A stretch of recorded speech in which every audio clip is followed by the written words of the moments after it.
Hello नमस्ते दोस्तों। आज हम देखेंगे आज का मोस्ट इम्पोर्टेंट न्यूज। क्यों this news is important because ये देखो, Trump to meet Qatar prime minister after Israel. ये तो पहला बार हो रहा है यूएस की किसी नेता ने तो यूएस की किसी नेता तो मिडिल ईस्ट के साथ इतना अच्छा रिलेशनशिप पहली बार हो रहा है। पहला हम देखें कि तो यूएस और मिडिल ईस्ट के साथ रिश्ता तो इतना अच्छा नहीं था, काफी गड़बड़ हुए दे पास में। ओके, हिस्ट्री में देखूंगी तो ऐसा कुछ हालत था, पर अभी तो चीज तो बदल रहे हैं। कतर और कतर और इसराइल, ओके, कतर और इसराइल और यूएसए।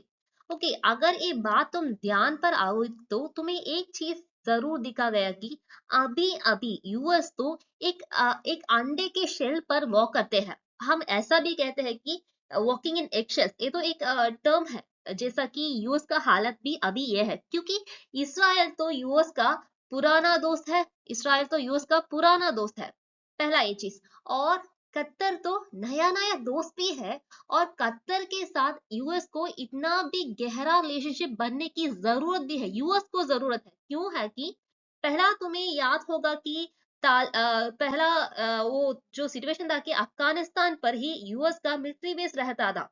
पर अभी कतर क्यों यूएस के लिए इंपॉर्टेंट है, इसका सिर्फ एक ही एक वजह है कि कतर में वेस्ट एशिया की लार्जेस्ट एयरबेस वो किसका है? वो तो यूएस का लार्जेस्ट एयरबेस कतर पर ही है।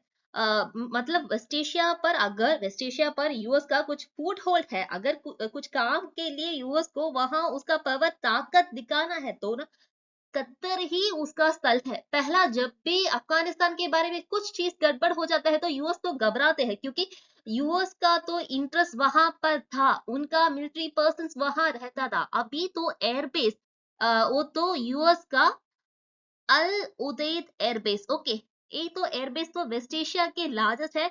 वो तो स्थित करा है कतर पर। सो कतर पर यूएस का एक एयरबेस है, और उसके लिए वो स्ट्रैटेजिकली इतना भी इंपॉर्टेंट है।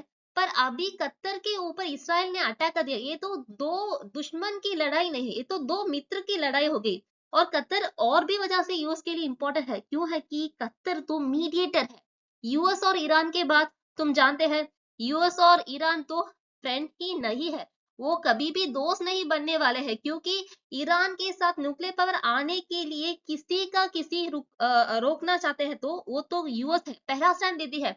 ईरान को नहीं देना सकते हैं हम न्यूक्लियर पावर, तो ईरान यूएस तो बात जो भी है ना, उस पर मीडिएटर भी कतर है।